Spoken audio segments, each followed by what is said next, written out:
We've just seen how cells can work together to form those 4 different primary tissue types in the body. And perhaps not surprisingly, it turns out that tissues can work together as well. If we have two or more different tissue types working together in order to perform some overall function, then we would call that an organ. So let's start with a basic definition here. An organ is just a collection of 2 or more tissue types, again, working together to perform a specific function.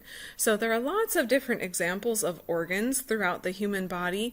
Just to name a few, the mouth could be considered an organ, the skin actually is considered an organ, and the heart is considered an organ. So each of these, if we think about them individually and think about what tissue types are present, for example, let's just think about the heart for a moment. So the heart, definitely it has muscle tissue present, right? It's able to contract and beat, but it also has connective tissue present for sure. It has a blood supply. There are blood vessels that go throughout the heart in order to provide nourishment. So that means that definitely connective tissue is present, and because blood is connective tissue. And the fact that there are blood vessels means that we have epithelial tissue present, right? And we know that blood vessels are lined with epithelial tissue. So that's 3 tissue types present so far in heart. The only one we haven't mentioned is nervous tissue, and it turns out that's present as well. There is some nerve signaling that goes to the heart. So actually, all 4 tissue types are present in this single organ. That's true for a lot of organs. A lot of organs have all 4 tissue types present. All right, so as we think about the human body, it a lot of times happens that organs work together in order to perform something complementary. If we think about the digestive system, just as an example, the digestive system overall, it helps us to be able to digest food, but there are a lot of different organs involved in this process, and each organ does its own sort of specific job along the way. So with the digestive system, this is a system that starts in the mouth. It includes the mouth. This is where digestion begins through the action of saliva.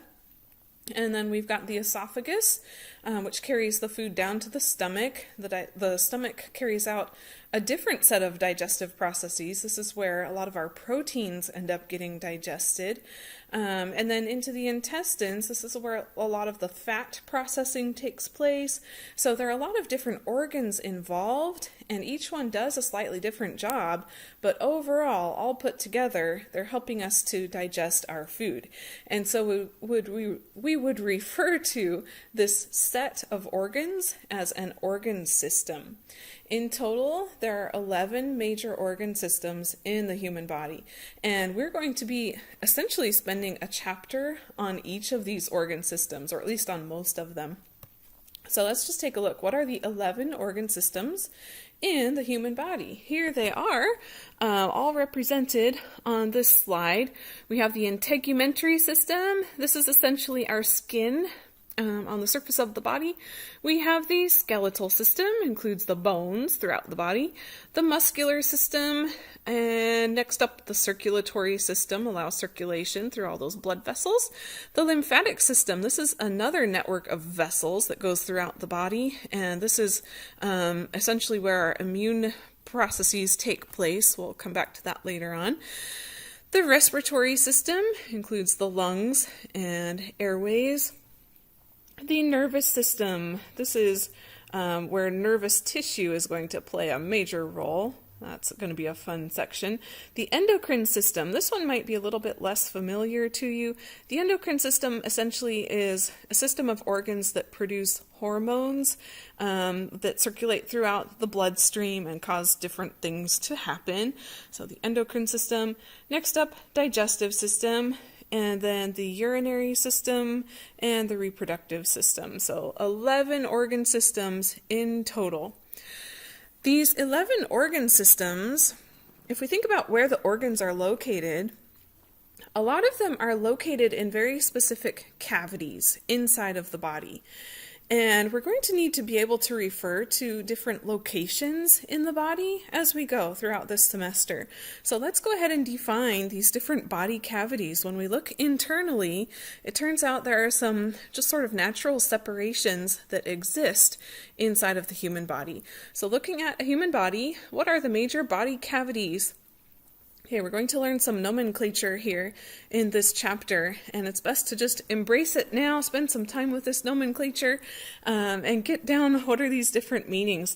So first up, we have anterior versus posterior. Anterior means towards the front of the body.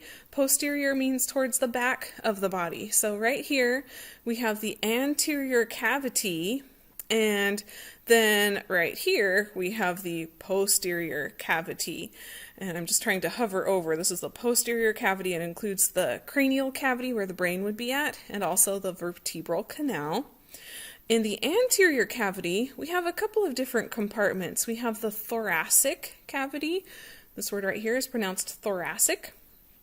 Thoracic cavity, this is where the lungs would be contained, and also the heart would be contained in the thoracic cavity. Right there is where the heart would be located. And if we come down lower in the body, we have what's called the abdominal cavity. This is where a lot of our digestive organs are going to be housed at.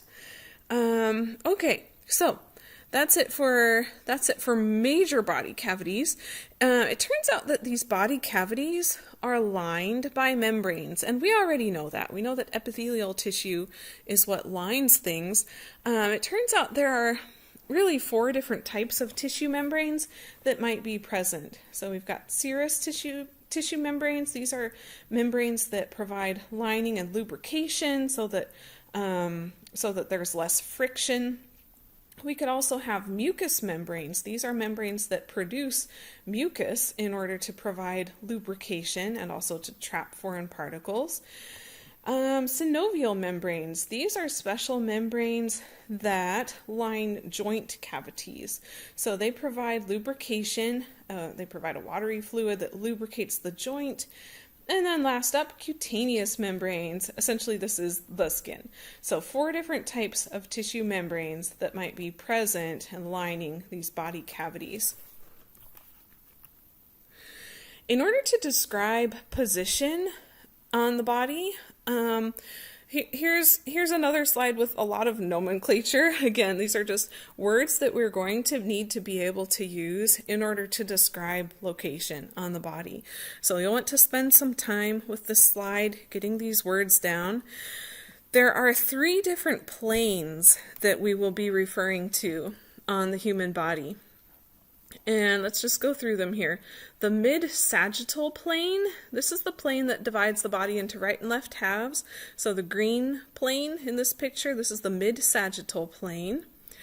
The frontal plane, essentially it divides the body into the front and the back halves.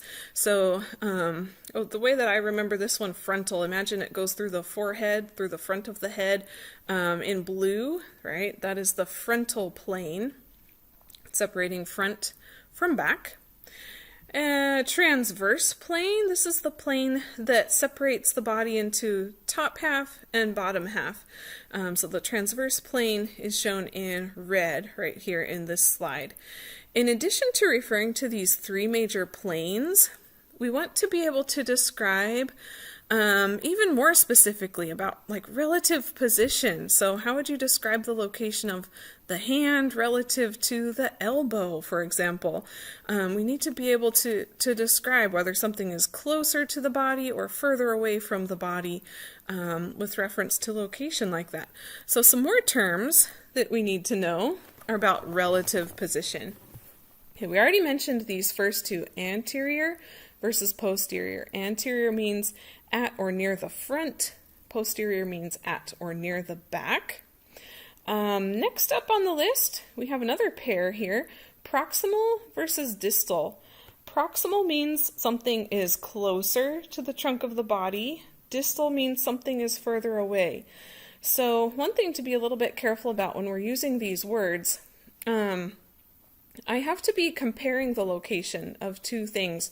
For example, I would say that the elbow is proximal to the hand. Okay, the elbow is closer to the trunk of the body than the hand is. So elbow is proximal, hand is distal. I'm comparing those two locations.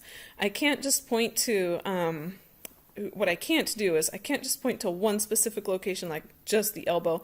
I can't say, oh, this is distal.